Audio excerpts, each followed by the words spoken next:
In order to prevent falls, when a person has osteoporosis and has already had a fracture, or even in situations without prior fractures, it's important to realize that certain things can be done to minimize the chance of falling and fracturing with osteoporosis. Among those things that can be done that the person has control over, certainly maintaining regular physical activity, typically walking 3 days a week for at least 30 minutes per day will help maintain balance and coordination, strengthen the legs, and also reduce the risk of falling through the physical activity.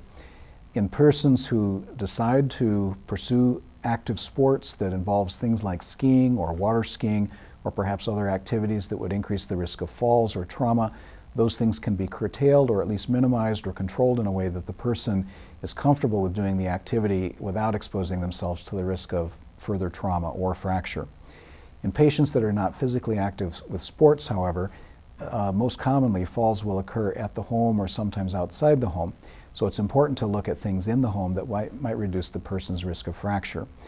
Given that many activities that occur at home are in lit areas, it's important to recognize things like making sure cords are not exposed that could trip the person, making sure that rugs are fixed and therefore not able to slide when the patient walks over the rug that would lead to a fall.